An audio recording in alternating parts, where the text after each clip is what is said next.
Hi மக்களே! Last week பார்த்தீங்கன்னா, தமிழ்நாட்டில மோஸ்ட்டா எல்லாருமே நாமினேஷன் தாக்கல் பண்ணுற விஷுவல்ஸாக பார்த்துக்கிட்டு இருந்தோம்.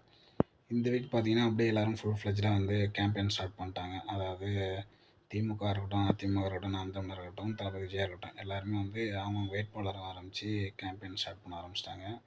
அதாவது இந்த நேரத்தில் எனக்கு வந்து ஒரு முக்கியமான விஷயம் சொல்லணும்னு தோணுச்சு. அதாவது இந்த டைம் பீரியடில் எலெக்ஷன் சிஸ்டம் வந்து என்ன ஒரு ரோலை ப்ளே பண்ணுது, ஓட்டுங்கிறது என்ன ஒரு முக்கியமான ஒரு ரோலை ப்ளே பண்ணுது அப்படின்னு சொல்லணும்னு தோணுச்சு.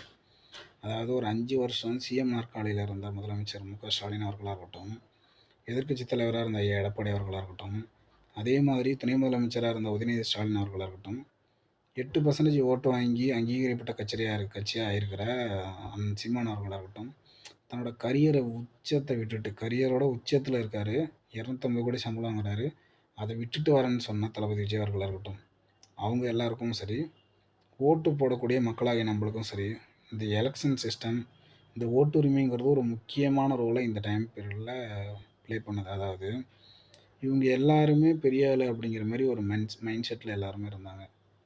அது வந்து எலெக்ஷன் ஸ்டார்ட் பண்ணுறதுக்கு முன்னாடி வரைய.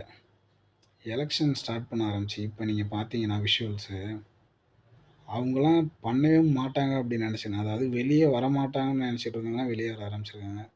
ரோட்டில் இறங்கி தெரு தெருவா, வீதி வீதியாக, வீடு வீடாக, அதாவது நம்ம நினைக்கிறோம் பார்த்தீங்களா, நம்ம வந்து சாதாரண மக்கள் அப்படின்னு. சாதாரண மக்கள் கிடையாது. அதாவது நம்ம தான் அவங்கள வந்து அந்த இடத்துக்கு அனுப்புறது. நம்ம தான் அந்த உச்சபட்ச கரியரை கொடுக்குறதே நம்ம தான். அதாவது இந்த டைமில் மக்களாகிய நீங்கள் வந்து புரிஞ்சுக்கணும், இங்கே எல்லாரையுமே பெரிய ஆளாக்குறது மக்களாகிய நீங்கள் தான். எல்லாரையும் அடுத்த செகண்ட் கீழே இறக்க போகிறதும் நீங்கள் தான். அப்படிங்கிறப்ப நீங்கள் புரிஞ்சு வச்சுக்கிட்டு ஓட்டு போடுங்க. யார் அந்த இடத்துக்கு போகணும், யார் அந்த இடத்துக்கு போகக்கூடாதுன்னு. ஏன்னா இந்த டைமில் எல்லாருமே ஒன்று தான், யாரும் பெரிய ஆள் இல்லைங்கிறத ப்ரூவ் பண்ணுற டைம் தான் இந்த எலெக்ஷன் டைமு. ஒரு ஓட்டுக்காண்டி நீங்கள் பாருங்கள், இன்னும் 1 மந்த்தில் தோசை சுட்டு வாக்கு சேகரித்தார் வேட்பாளருக்கு, இட்லி சுட்டு வாக்கு சேகரித்தார், துணி துவைத்து வாக்கு சேகரித்தார், உங்கள் வீட்டில் என்ன வேலை சொன்னாலும் கேட்போம் அப்படிங்கிற மைண்ட் செட்டில் இருப்பாங்க இந்த 1 மந்த்து. நீங்கள் புரிஞ்சு வச்சுக்கிங்க, இந்த 1 மந்த்து செய்கிற வேலையை பார்க்காதீங்க யாருமே. உங்களுக்கு அடுத்த 5 வருஷம் யார் செய்வாங்கங்கிறத யோசித்து ஓட்டு போடுங்க.